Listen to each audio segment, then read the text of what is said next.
Up with KREM begins now. Good Monday morning, and thank you for joining us here on Up with KREM.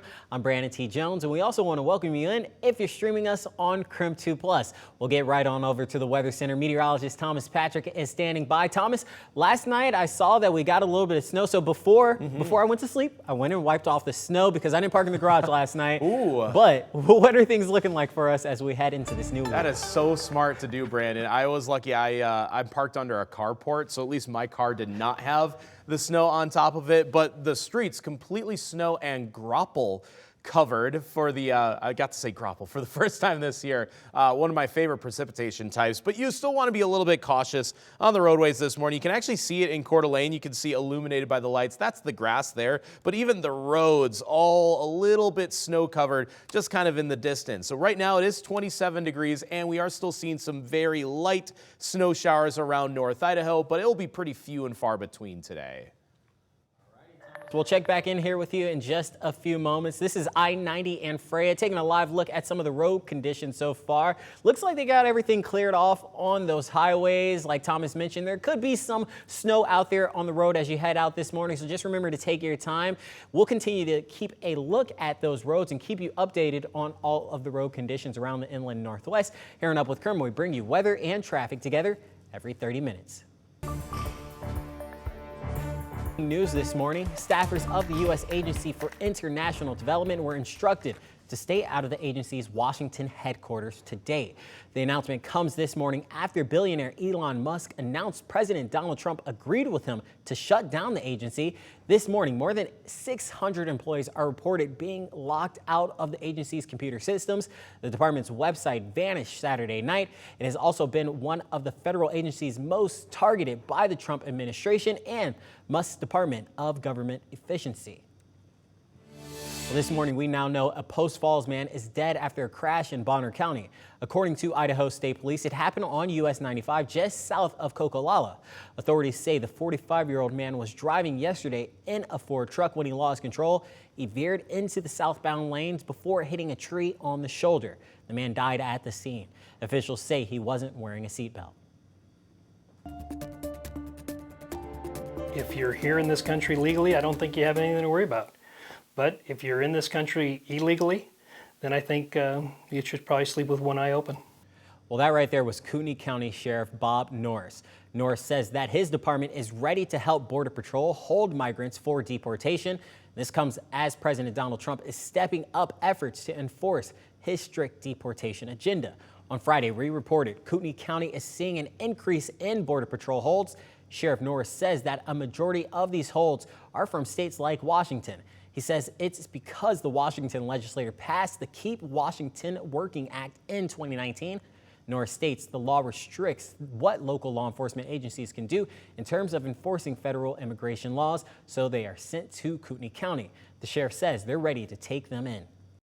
If somebody is here illegally and has a criminal past, a criminal record, or somebody who may be here legally and is committing a crime, those are the priorities to remove those people from our country. Sheriff Norris says the sheriff's office gets $112 a day for every inmate on a Border Patrol hold. KREM 2 asked an immigration lawyer about how these types of arrests are made. A judicial warrant is the way people can get into a place when you don't want them there. An administrative warrant only allows a person to go in, get a target, or search when there's consent to be allowed into the private space. The lawyer says while the Biden administration had priorities when it came to immigration, the Trump administration has broadened those priorities with the signing of the Laken-Riley Act and charges it to take for someone who is in the country illegally to be deported. Well, a fugitive who may be connected to a Bonner County cold case was arrested in Georgia. According to the Bonner County Sheriff's Office, James Montz was convicted of growing marijuana back in 1994. Officials say he went on the run before his sentencing. Deputies say Montz is also a person of interest in the disappearance of Michael Hare, who went missing back in 1993. That case is being investigated as a homicide. Deputies say with the help of the U.S. Marshals, authorities found Montz in Georgia under a fake name and brought him into custody. He'll be extradited back to Bonner County. Spokane Valley Fire Department is looking to hear from the public about their community wildfire protection plan. Their goal is to see what's important to residents when it comes to preventing and mitigating wildfires. They're gathering input through a survey. You can find that link on their Facebook page. Well, alrighty, Cougs, the new Washington State football coaching staff is finishing up their initial recruiting trip in the state of Washington. Head coach Jimmy Rogers came to the studio, caught up with sports director Andrew Quinn to talk about recruiting and his message to his new team and the next steps moving forward towards spring ball. Overall, it's making sure that everybody fits together and they understand what we're expecting out of them more so than anything, so that they feel comfortable in their skin to go out and do their job. Rogers is the 35th head football coach in school history. You may have caught this. Last night it was a historic night at the Grammys for some of the artists. CBS walks us through some of the night's biggest moments and winners. An historic win for Beyonce, who took home her first Album of the Year Grammy, as well as Best Country Album prize for Cowboy Carter. I hope we just keep pushing forward, opening doors.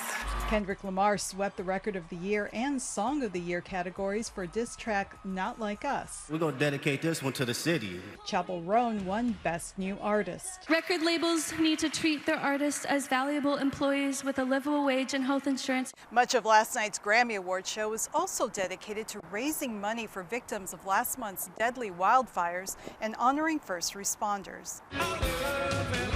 A performance of the 1983 hit anthem I Love LA kicked off the show.